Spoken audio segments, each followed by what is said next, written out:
रीवा से मात्र 40 किलोमीटर दूर गुड़ विधानसभा के दुआरी गांव में स्थित दुर्मनकूट धाम, जिसे लोग देश का दूसरा चित्रकूट धाम भी कहते हैं। यहां 50 से अधिक मंदिरों की श्रृंखला है जो श्रद्धालुओं की आस्था का केंद्र बनी हुई है। कहा जाता है कि प्रसिद्ध संत देवराहा बाबा ने इसी पावन स्थल की गुफाओं में वर्षों तक कठोर तपस्या की थी। उनकी भविष्यवाणियां आज भी लोगों के लिए रहस्य और श्रद्धा का विषय है। रविवार को इस पवित्र स्थान पर देवराहा बाबा की प्रतिमा का अनावरण किया गया। इस अवसर पर प्रदेश के उप मुख्यमंत्री राजेंद्र शुक्ल सहित कई जनप्रतिनिधि और हजारों श्रद्धालु मौजूद रहे।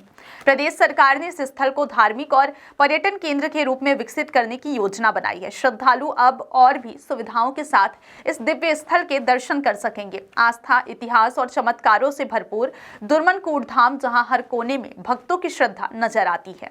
यह स्थल अब न सिर्फ धार्मिक बल्कि पर्यटन की दृष्टि से भी नई ऊंचाइयों की ओर बढ़ रहा है। देवराहा बाबा की इस स्थान पर, जहाँ पर उन्होंने वर्षों तपस्या की, ऐसी मान्यता है कि प्रयागराज जाने के पहले यहाँ पर सैकड़ों वर्ष पहले उन्होंने यहाँ पर तपस्या की थी।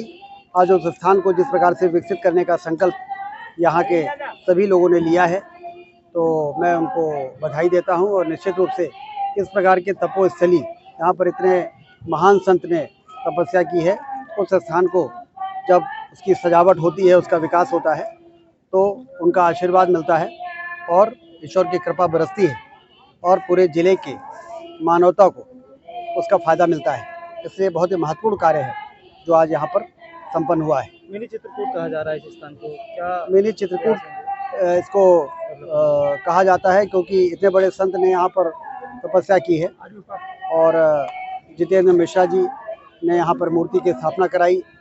विधायक जी यहाँ पर डैम बनाकर यहाँ पर पानी की हमेशा भरा रहे, इसकी व्यवस्था कर रहे हैं। लोगों की कितनी आस्था है यहाँ पर देख के समझ में आता है।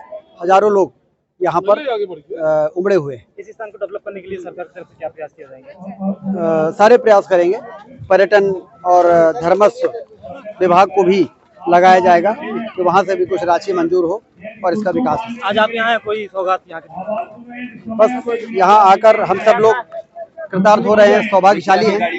ऐसे पवित्र स्थान की धूल को माथे पर लगाने का मौका मिल रहा है। दिल्ली चुनाव को लेकर के दिग्विजय सिंह का रिवायत है, उन्होंने चुप्पी साध रखी थी। दिग्विजय सिंह बयान देते रहे, ऐसे ही कांग्रेस रसातल में जाती रहेगी।